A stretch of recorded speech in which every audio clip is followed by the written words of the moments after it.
Lauren Mitchell had perfected the art of being invisible. 2 months working in the Pellegrini mansion had taught her exactly how to move through rooms without drawing attention, how to fade into the background of conversations, how to exist in proximity to power without ever touching it. She kept her head down, her voice soft, and her sleeves long. Always long sleeves. Even now, in the suffocating Boston heat of late July, she wore a thin cotton blouse buttoned to her wrists while she chased a 5-year-old boy through the sprawling backyard. Matteo Pellegrini laughed as he zigzagged between the perfectly manicured hedges, his dark curls bouncing with each step. He looked so much like his father, the same sharp jawline beginning to form even at his young age, the same intense brown eyes that could shift from warm to calculating in a heartbeat. But where Nicholas Pellegrini radiated danger, his son was pure light. "You cannot catch me," Matteo called out in his adorable mix of English, and the words his late mother had taught him before she died 3 years ago.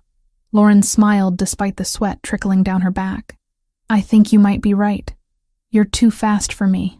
The boy stopped running and turned to face her, hands on his hips in an exaggerated display of victory. "I win. You win," Lauren agreed, walking toward him. "But winners still have to drink their juice before lunch." Matteo's expression shifted to one of comical betrayal. "That is not fair. Life rarely is, little man. Come on." They walked together toward the stone patio where Teresa, the housekeeper, had set out lunch. The older woman waved at them from the kitchen window, her weathered face creasing into a smile. Teresa was one of the few people in the house who treated Lauren like a human being rather than just another piece of furniture to be dusted around. Matteo climbed into his chair and reached for the glass of orange juice, his movements enthusiastic and uncoordinated in the way only a 5-year-old could manage. Lauren saw it happening before it actually did, her hand moving forward instinctively, but she was a second too slow. The glass tipped, sending a wave of cold juice directly onto her chest and lap. The liquid soaked through the thin fabric immediately, icy against her overheated skin. Matteo's eyes went wide with horror. "I am so sorry. I did not mean to.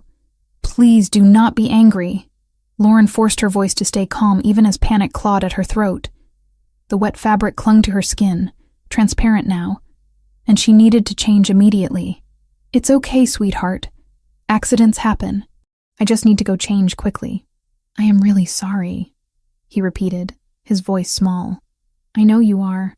It's really okay." She squeezed his shoulder gently before hurrying toward the service entrance that led to the staff quarters. The Pellegrini mansion was a study in controlled excess. Everything about it whispered old money and older power. Marble floors, crown molding, artwork that probably cost more than most people's houses. Lauren's room was in a separate wing, small but comfortable, with its own bathroom and a window that overlooked the side garden. She locked the door behind her and immediately began unbuttoning her blouse with shaking fingers. The wet fabric stuck to her skin, and she had to peel it away.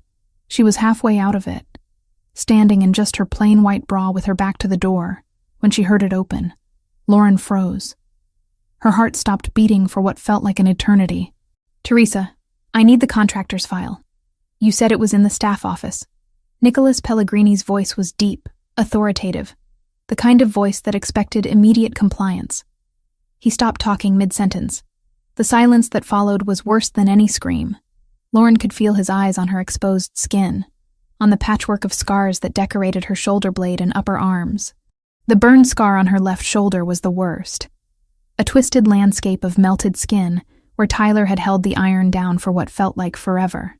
The cuts were thinner, more precise, a roadmap of rage and possession that had taken months to fade from angry red to pale silver. She grabbed for her blouse, trying to cover herself, but her movements were jerky and desperate. When she finally managed to turn around, clutching the wet fabric to her chest, Nicholas was still standing in the doorway. His expression was unreadable.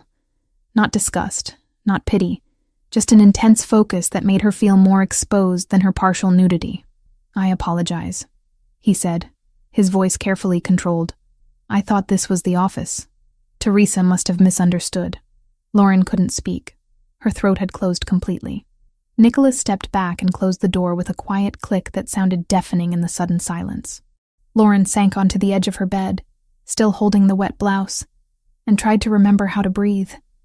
He had seen, after 2 months of being so careful, of wearing long sleeves in summer heat, of declining to swim with Matteo, of making sure no one ever got close enough to notice. Nicholas Pellegrini had seen everything. She changed into a fresh blouse with mechanical movements, her mind racing through options. She could pretend it never happened. She could quit. She could wait to be fired. Each option felt equally impossible. By the time she returned to the patio, Matteo had finished his lunch and was coloring at the outdoor table. He looked up with worried eyes. "Are you okay? I really did not mean to spill." "I know, baby, I'm fine. Just a little wet juice never hurt anyone." She ruffled his hair, trying to inject normalcy into her voice. The afternoon passed in a blur of activities.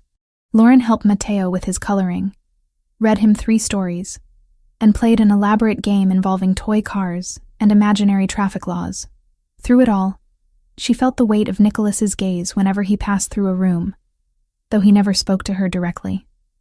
Dinner was always early for Matteo. Lauren prepared his favorite meal with Teresa's help, mac and cheese with cut-up hot dogs shaped like octopi. Simple food that made the boy giggle. Nicholas joined them at the kitchen table, something he did occasionally when his schedule allowed. He was different tonight, more present, more focused. He asked Matteo about his day, listened to the breathless retelling of their race in the garden, smiled at the appropriate moments. But his eyes kept drifting to Lauren, studying her with an intensity that made her skin prickle. After dinner, it was time for Matteo's bath and bedtime routine. Lauren ran the water, tested the temperature, and helped him scrub behind his ears, which he always tried to skip. She read him 2 more stories, tucked him in, and kissed his forehead. "Good night, little man. Good night, Lauren. I love you." The words always made her chest ache. "I love you too." She was closing his bedroom door when she saw Nicholas standing at the end of the hallway. He was watching her, his posture relaxed, but his expression anything but. He wore dark slacks and a white dress shirt with the sleeves rolled to his elbows, the uniform of a man who had finished with business for the day but never truly stopped working. Lauren's pulse quickened. She walked toward him because there was no other exit, no way to avoid this moment. "Miss Mitchell," he said as she approached. "Mr. Pellegrini." Her voice came out steadier than she felt. "I want to apologize again for walking in on you earlier. That was inappropriate." "It's fine. You didn't know I was there." His eyes searched her face. "Still, it won't happen again." Lauren nodded, desperate to escape this conversation. "If that's all, I should head home." "Of course.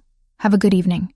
She walked past him, acutely aware of the space between their bodies, of the way he didn't move to give her more room. Her shoulder almost brushed his chest as she passed, and she caught the scent of his cologne, something expensive and woodsy that probably cost more than her monthly rent. Lauren grabbed her bag from the staff room and left through the side entrance, the same way she always did. The summer air was still thick and hot, clinging to her skin as she walked to her car, a 15-year-old sedan that protested loudly before finally starting. She didn't see Nicholas watching from his office window, phone already in his hand. The call was answered on the first ring. "Boss? Ryan. I need you to do something for me." Nicholas's voice was calm, but his jaw was tight. "Name it. I need a complete background check on Lauren Mitchell. Everything. Where she came from, why she's here, who she was before she started working for me. I need it by tomorrow morning." There was a pause on the other end. "The nanny? Everything okay? Just do it. And Ryan, I want it comprehensive. Medical records if you can get them, previous addresses, employment history, everything. Consider it done." Nicholas ended the call and stood at the window for a long time, watching the empty driveway where Lauren's car had been. The scars he had seen told a story, one written in pain and survival. Burns didn't happen by accident in patterns like that. Cuts that precise didn't come from clumsiness. Someone had hurt her, deliberately, methodically, and Nicholas needed to know who. He returned to his desk and tried to focus on the papers spread across its surface. Supply chain documents, accounts that needed reviewing, a dispute between two of his captains that required mediation, the normal business of running an organization that officially didn't exist. But his mind kept returning to the image of Lauren's back, to the way she had frozen when she heard his voice, to the terror in her eyes when she turned around. Not fear of him specifically, but fear of being seen, of being exposed, of being vulnerable. He recognized that fear. He had seen it before in his wife's eyes during the last weeks before the accident that killed her. Fear of the life he led, of the danger that followed him, of what their son might become if he followed in his father's footsteps. A soft knock interrupted his thoughts. Teresa stood in the doorway, her expression troubled. "You need something?" he asked. "I wanted to talk to you about Lauren." Nicholas straightened. "What about her?" Teresa closed the door and moved further into the room. She had worked for the Pellegrini family for 30 years and was one of the few people who could speak freely to him. "I saw your face at dinner," she said. "Whatever happened earlier, whatever you saw, please don't fire her. That girl needs this job. I'm not firing her." "Good, because she's the best thing that's happened to Matteo since his mother died." He actually smiles now. He laughs. He talks about his day at dinner instead of sitting silent. Please don't take that away from him. Nicholas's expression softened slightly. "I told you I'm not firing her. I just need some information." Teresa studied him with knowing eyes. "Be careful, Nicholas. That girl has been hurt before. I can see it in the way she moves, the way she flinches at loud noises, the way she never quite relaxes. Whatever you're digging into, whatever you find, remember she's a person, not a problem to solve. I know that. Do you? Because sometimes I think you forget that not everyone in your life is a soldier or an enemy. Some people are just trying to survive." She left before he could respond, closing the door gently behind her. Nicholas leaned back in his chair and closed his eyes. Teresa was right, of course. She usually was. But that didn't change the fact that someone in his household, someone who spent hours alone with his son, had a past violent enough to leave scars that extensive. He needed answers, for Matteo's safety if nothing else. That's what he told himself anyway. It had nothing to do with the protective rage that had flooded through him when he saw those scars, or the way his hands had clenched into fists imagining someone hurting her, or the strange pull he felt toward this quiet woman who had somehow become essential to his son's happiness in just 2 months. Nothing to do with any of that. The night stretched on. Nicholas worked until the numbers on the page started blurring together, until even the strongest coffee couldn't keep him focused. Finally, around 2 a.m, he admitted defeat and headed upstairs. He paused outside Matteo's room, as he did every night, and carefully opened the door. His son slept peacefully, one arm thrown over his favorite stuffed bear, his breathing deep and even. Nicholas watched him for a moment, feeling the familiar ache in his chest. Matteo looked so much like his mother when he slept. The same peaceful expression, the same delicate features. "I'm keeping him safe," Nicholas whispered to the empty room, to the ghost of his wife, to himself. "I promise." He closed the door and continued to his own bedroom. But sleep didn't come easily. He kept seeing Lauren's scars, kept wondering what kind of monster would do that to someone, kept imagining scenarios that made his blood boil. His phone buzzed just after 6 a.m. A message from Ryan. "Got preliminary information. You're going to want to see this. Coming by at 8. Nicholas got up and showered, dressing in his usual work attire, dark slacks and a crisp white shirt. By the time he made it downstairs, Lauren had already arrived. He could hear her in the kitchen with Teresa, their voices soft, discussing the menu for Matteo's lunch. He stayed in his office, pretending to work, until Ryan arrived promptly at 8 with a manila folder. "That was fast," Nicholas said. "You said urgent. I pulled some strings." Ryan set the folder on the desk. "It's not everything yet, but it's a start. Medical records are harder to get, but I have a source working on it." Nicholas opened the folder and started reading. Lauren Mitchell, 27 years old, born in Portland, Oregon. Moved to Boston 18 months ago. Before that, she had lived in Philadelphia for 2 years. No criminal record, no outstanding warrants, no red flags on paper. But there was a note at the bottom of the first page that made Nicholas's jaw tighten. Subject filed restraining order in Philadelphia County Court 20 months ago. Order granted but complainant moved before hearing. Restraining order lapsed. Who was it against? Nicholas asked, though he already knew the answer would be important. Still digging on that. Court records are sealed, but I have someone working on it. Should have a name by end of day. Nicholas nodded slowly. A restraining order. Someone had hurt her badly enough that she went to the police, got legal protection, then ran anyway.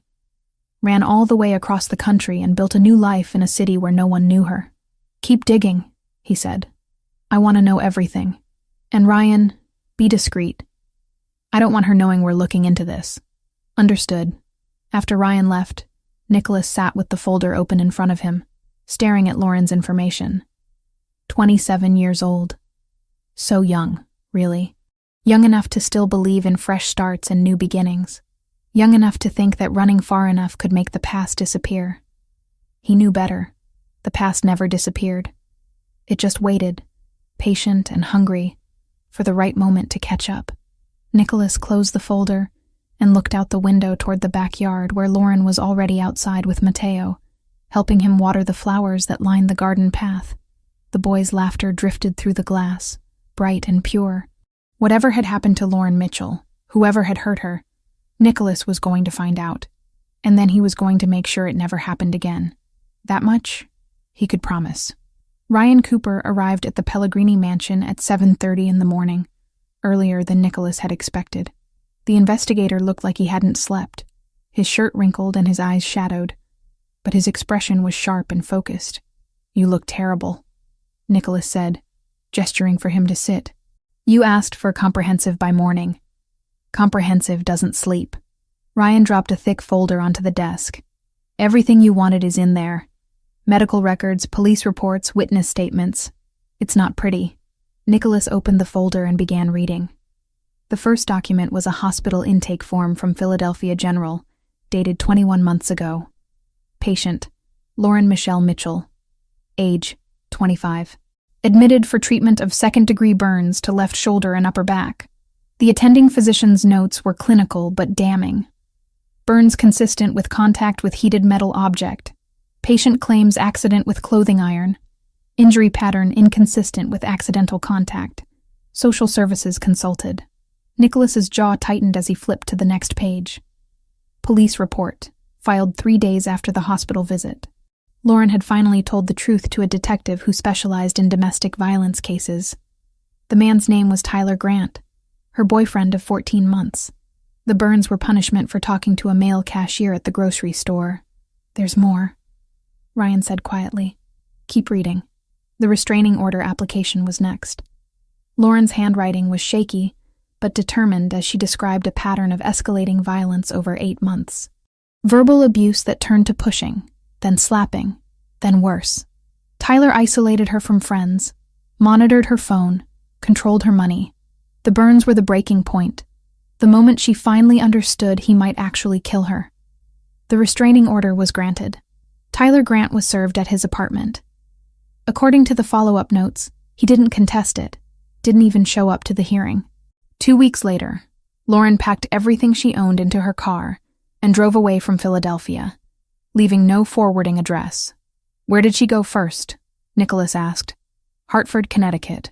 Worked as a waitress for 6 months under the table, probably trying to stay off the grid. Then she moved to Boston, got legitimate employment through a staffing agency. That's how she ended up with your family. Nicholas studied the photograph paperclip to Tyler Grant's information sheet. White male, early 30s, brown hair, average height and build, the kind of man who could disappear into any crowd, unremarkable in every way, except for the coldness in his pale blue eyes. Current location? Atlantic City. He works security at the Sapphire Pearl Casino, which is owned by a shell company that traces back to the Volkov family. Nicholas looked up sharply. The Russians? Yeah. Could be coincidence. Guy needed a job, they were hiring. But the timing is interesting. He got hired there about 4 months ago, right around when your organization had that shipping dispute with Volkov's people. You think they know she works for me? Ryan shrugged. I think we should assume they might. The Volkovs are thorough. If they're looking for leverage against you, They'd investigate everyone in your household.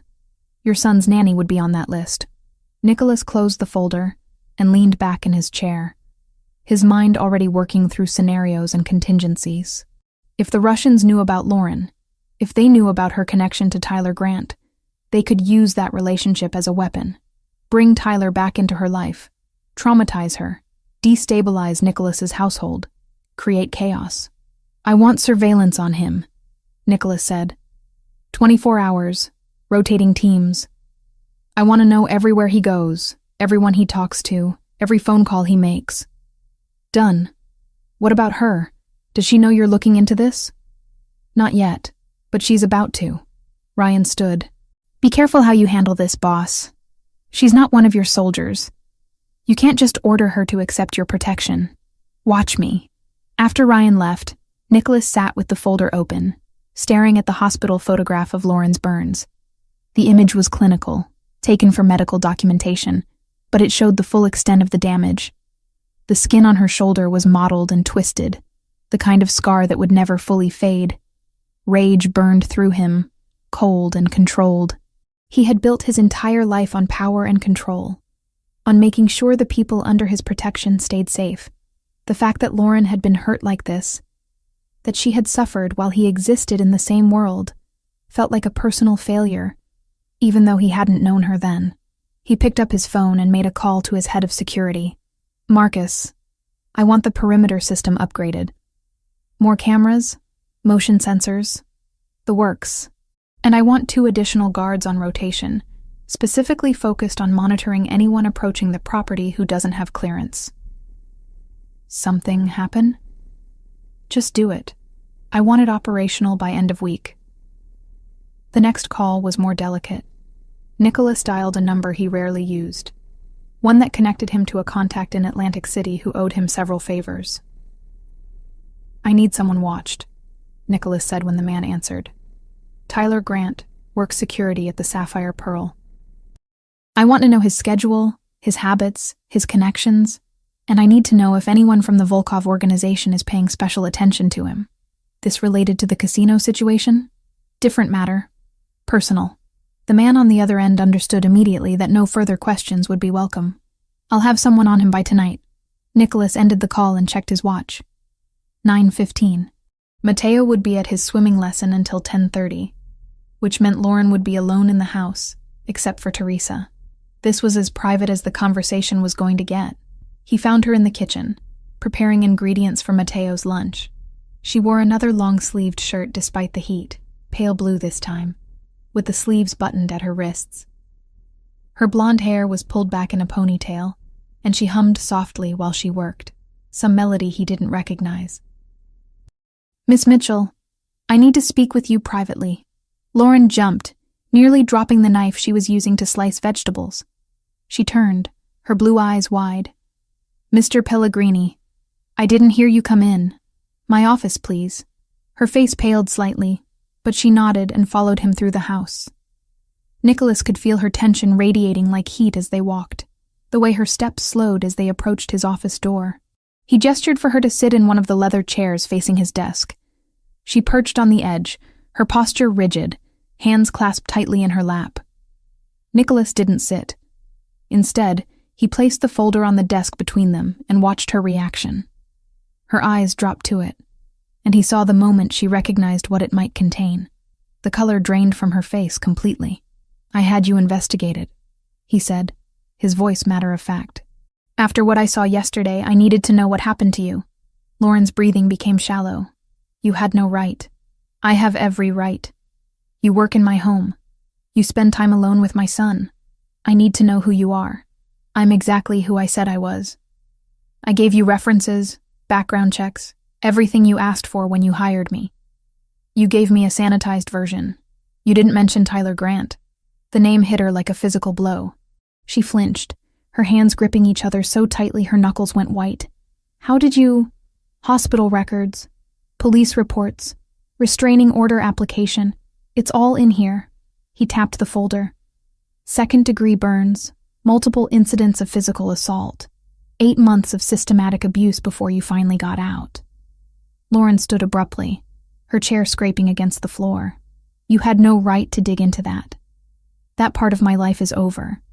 I left it behind. Did you? Because Tyler Grant is currently employed by an organization that has active conflicts with my family. That's not a coincidence I can ignore.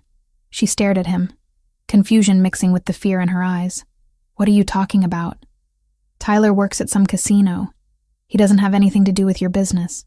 The casino is owned by the Russian mob. The same people who have been trying to move into my territory for the past year. The same people who killed my wife. The words hung in the air between them. Lauren sank back into the chair, her legs apparently unable to hold her weight anymore. I didn't know, she whispered. I swear, I didn't know about any of that. I just needed a job, and your agency sent me here. And I thought I'd finally found somewhere safe. Nicholas studied her face, looking for any sign of deception. He had spent years reading people, learning to spot lies and manipulation. Lauren showed neither. She was terrified. Yes, but it was the terror of a victim facing her past, not the calculated fear of someone caught in a scheme. I believe you, he said finally, but that doesn't change our situation. If the Russians know you work for me, if they know about your connection to Tyler, they could use that against both of us. Then I'll leave. I'll quit. Move to another city. Start over again. I've done it before. No. The word came out harder than he intended. Lauren looked up at him, startled. No, he repeated softer this time. You're not running again. You're under my protection now. I don't need protection. I need to disappear before Tyler finds me, before your enemies use me to hurt you and Mateo. Nicholas moved around the desk and crouched in front of her chair, bringing himself to her eye level. Listen to me carefully, Lauren. The moment you started working in this house, you became part of my world whether you knew it or not. People watch everyone associated with me. They look for weaknesses, for leverage, for ways to hurt what I care about. Running won't change that. It will just leave you vulnerable. And staying makes me what? A prisoner in your house? It makes you someone I can keep safe. I'm doubling security on the property. You'll have protection when you leave. We'll monitor Tyler's movements, make sure he doesn't come anywhere near Boston. Lauren's eyes filled with tears, though she blinked them back furiously. Why? Why would you do this for me? I'm just your employee. You barely know me. The question was valid, and Nicholas didn't have an answer that made sense even to himself. The logical response was that protecting her protected Mateo, that allowing a threat to exist anywhere in his household was unacceptable. But the truth was more complicated, tied up in the way his chest had ached when he saw her scars, the protective fury that had consumed him reading about what she'd endured. You're not just an employee, he said carefully. You've become important to my son. He trusts you, cares about you. That makes you family, in the ways that matter. Family, she repeated, testing the word like it might burn her tongue. My wife died 3 years ago. Car accident on her way home from visiting her sister. Except it wasn't an accident. The brakes were cut, the steering column tampered with. It was a message from a rival family, a punishment for a decision I made that cost them money.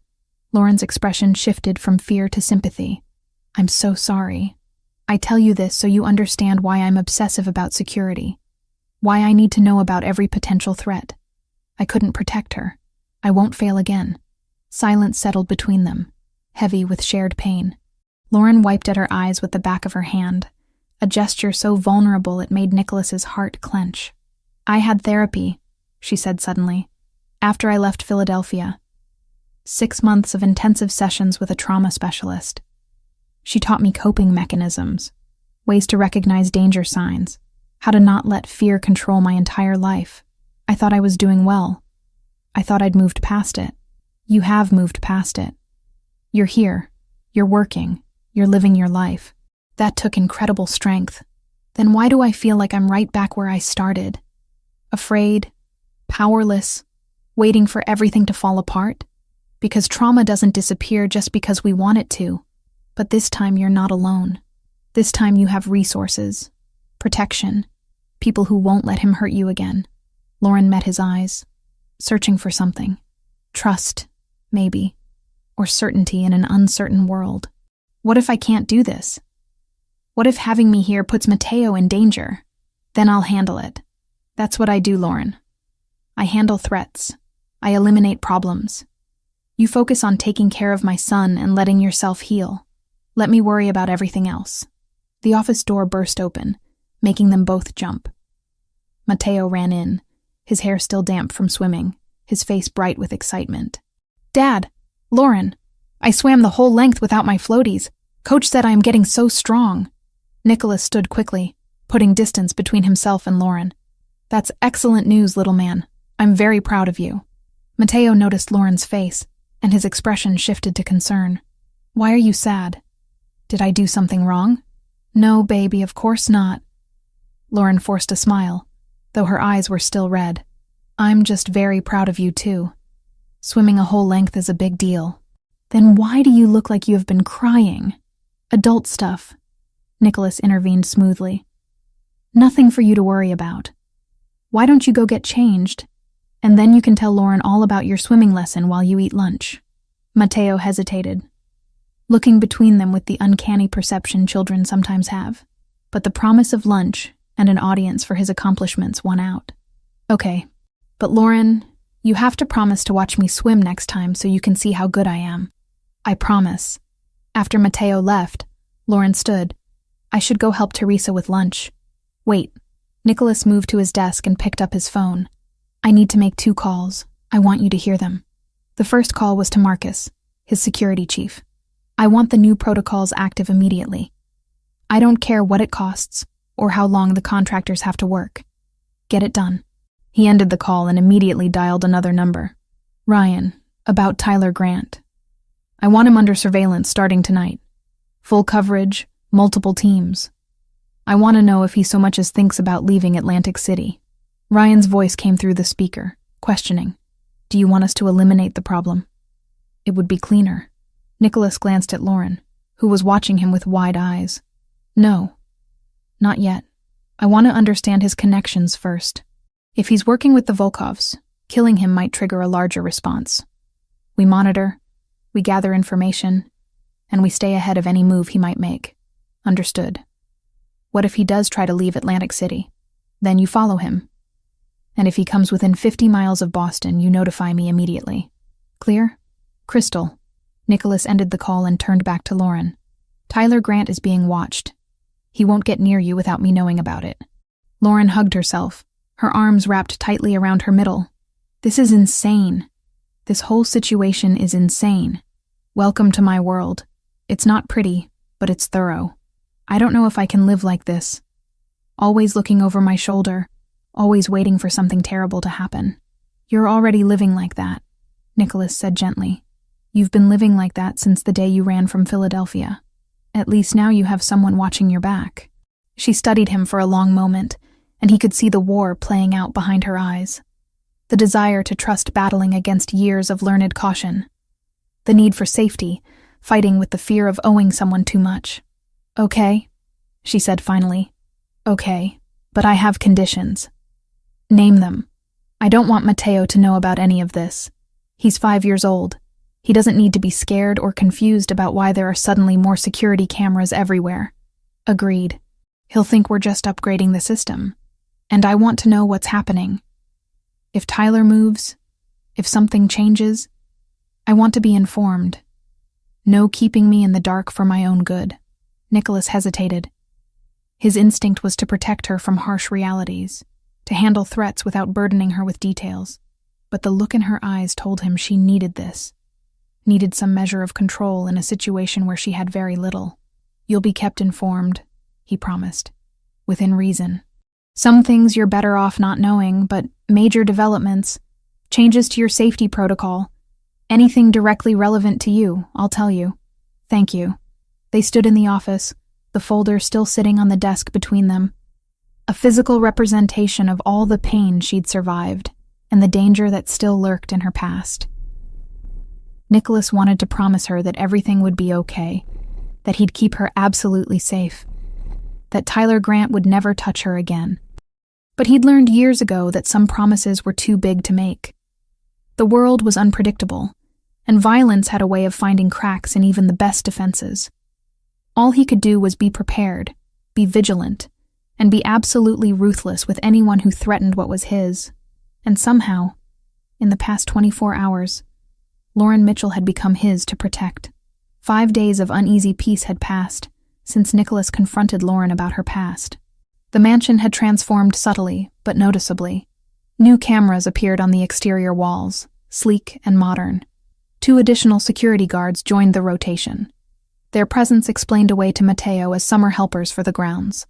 Lauren adjusted to the changes with quiet acceptance, though she sometimes caught herself counting the cameras when she thought no one was watching.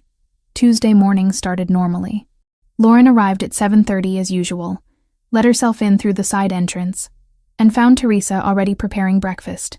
The housekeeper greeted her with a warm smile and a cup of coffee, just the way Lauren liked it. "Mateo is still sleeping," Teresa said. "Mr. Pellegrini left early for a meeting downtown. Said he would be back by lunch."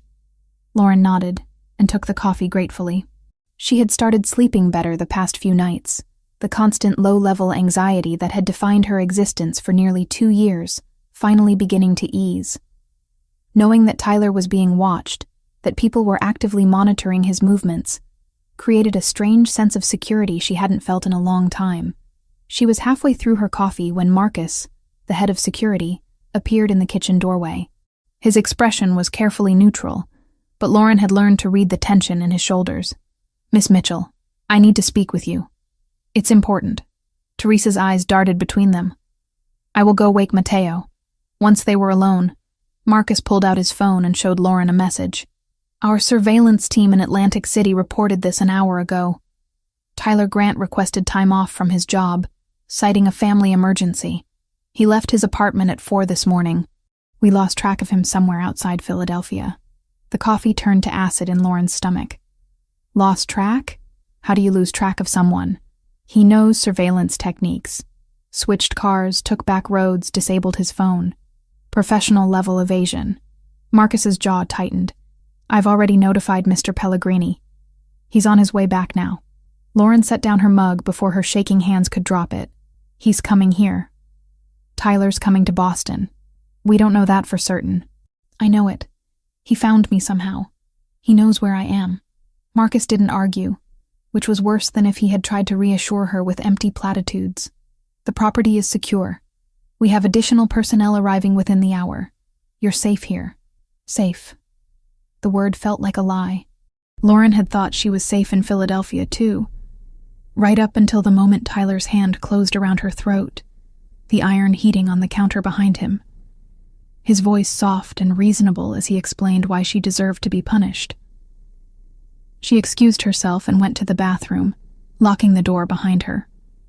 Her reflection in the mirror showed a woman on the edge of panic, blue eyes too wide, face too pale.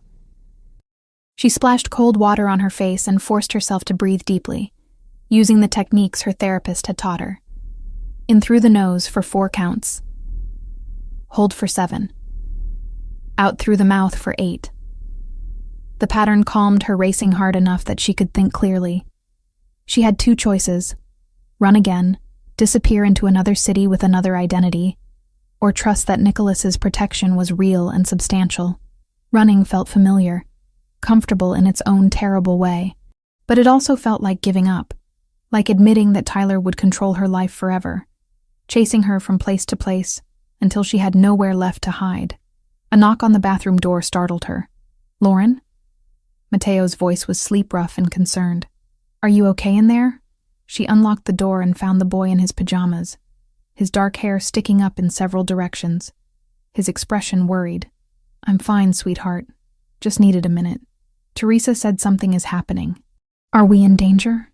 The question was too perceptive for a 5-year-old, but Mateo had grown up in a world where danger was always a possibility, where his father's business meant constant vigilance.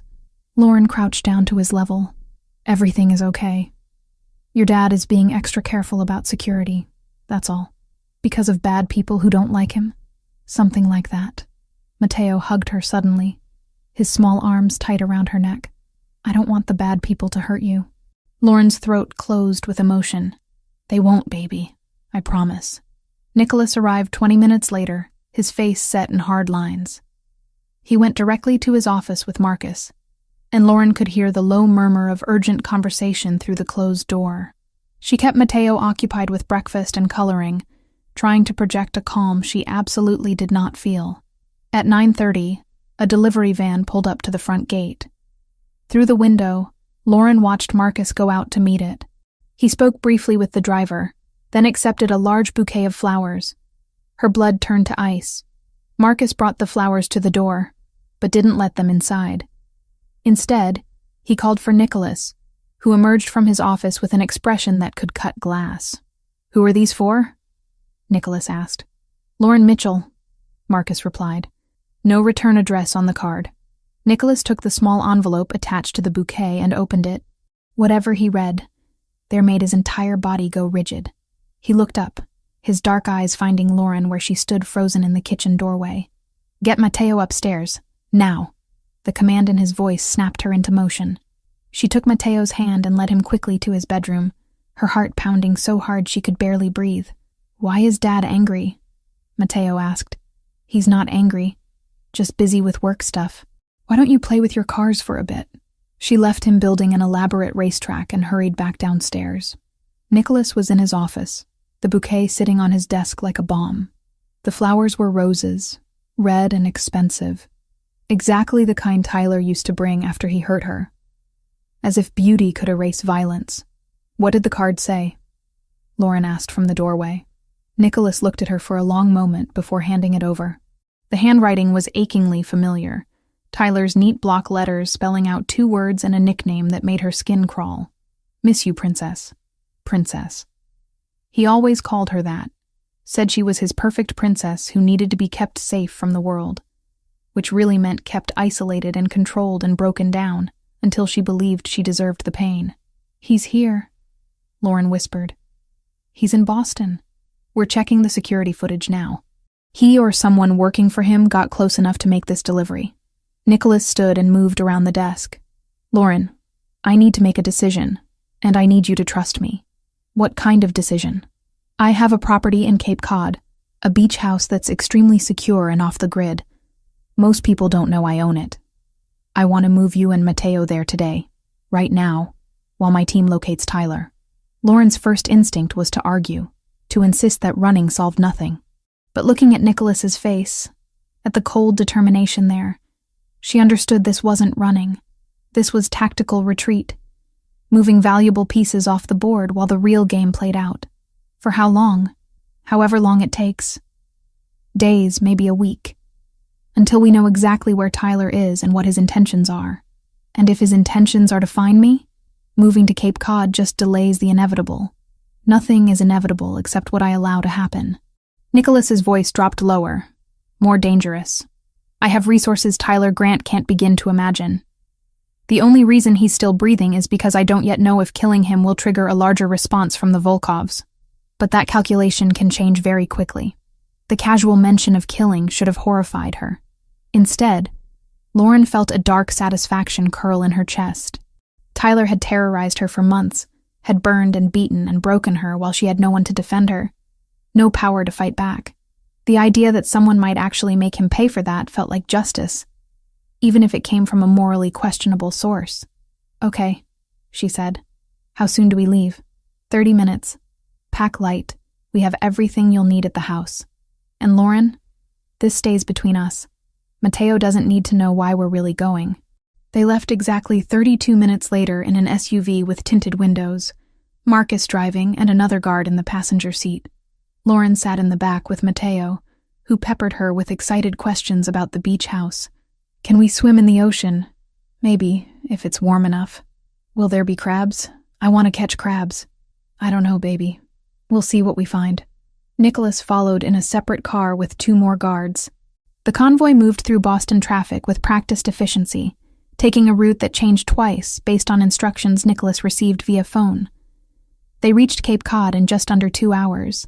The beach house sat at the end of a private road, surrounded by tall hedges and natural dunes. It was smaller than the Boston mansion, but no less impressive. All weathered wood and floor-to-ceiling windows facing the ocean. Mateo was enchanted immediately. "Can I go to the beach? Please? I want to see the water." Lauren looked to Nicholas, who had just finished a tense phone call. He nodded.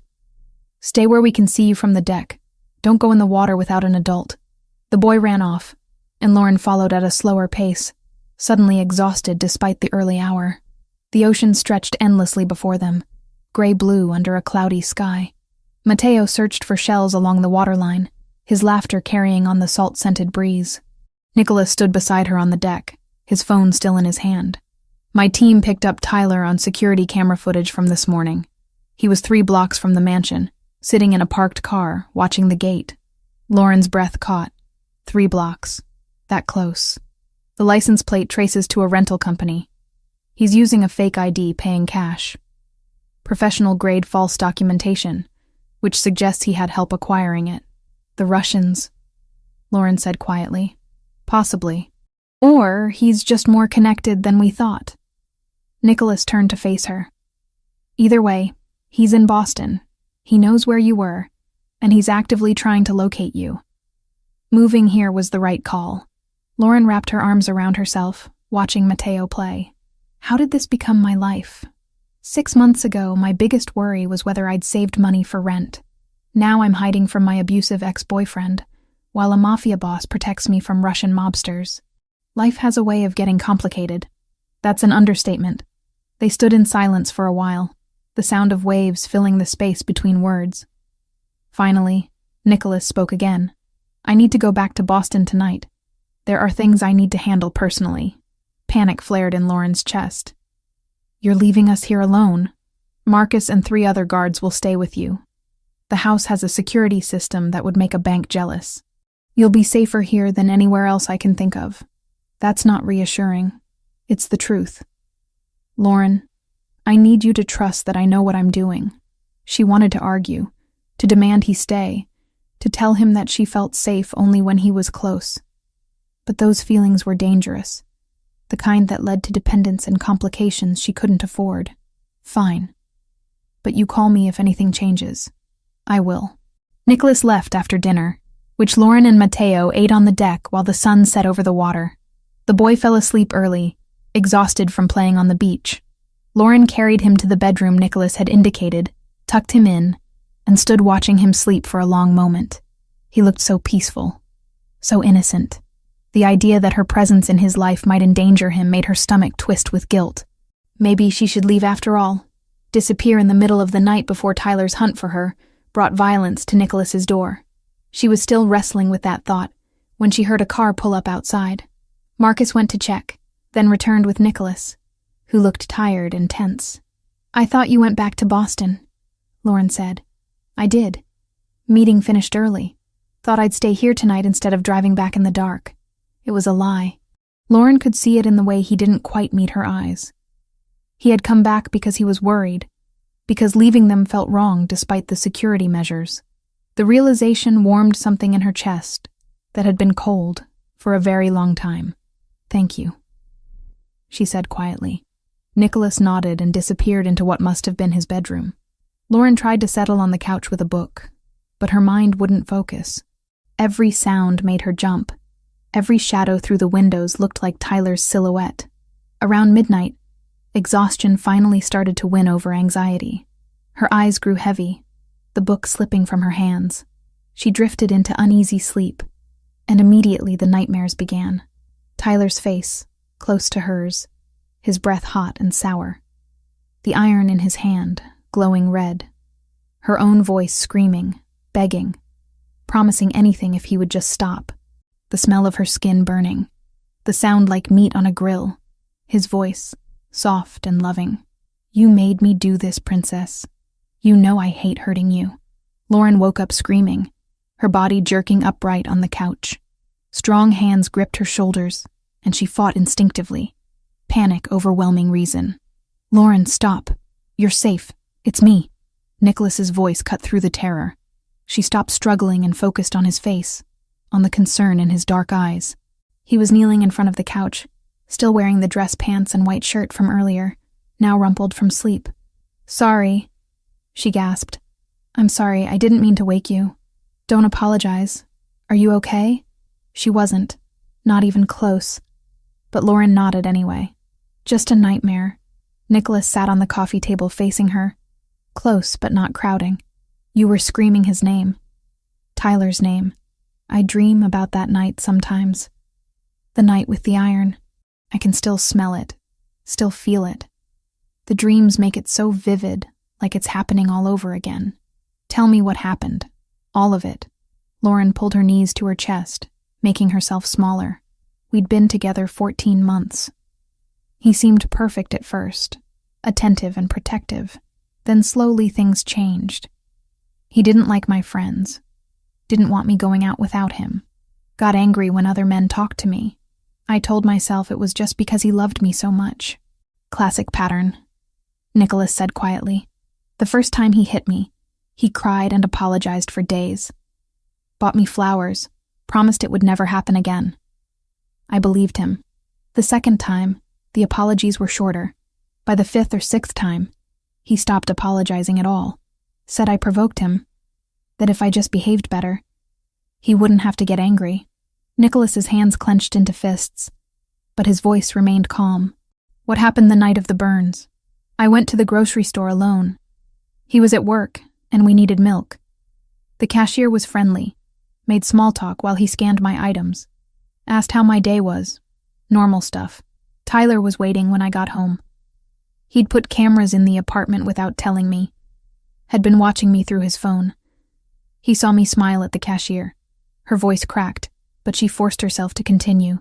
He heated the iron while he explained how disappointed he was. Said he'd given me everything, protected me from the world, and I repaid him by flirting with strangers.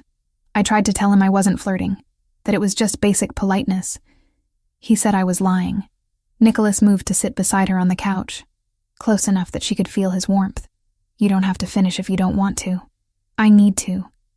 I need you to understand what he is. Lauren took a shaky breath. He held me down and pressed the iron to my shoulder. Counted to 10 while I screamed. Then he turned it off, kissed my forehead, and told me he loved me. Said everything could go back to normal if I just learned to behave. But you didn't go back to normal. I went to the hospital the next day while he was at work. Told them it was an accident at first. But the doctor didn't believe me. She kept asking gentle questions until I broke down and told the truth. She called the police, called social services. They helped me file the restraining order, gave me resources for shelters and therapy. Tyler never contested it, never fought back legally. I thought that meant he'd moved on, that he was letting me go. He was just biding his time, Nicholas said. Men like that don't let go. They wait and plan and find their moment. Lauren turned to look at him. Really look at him. How do you know so much about this? My mother.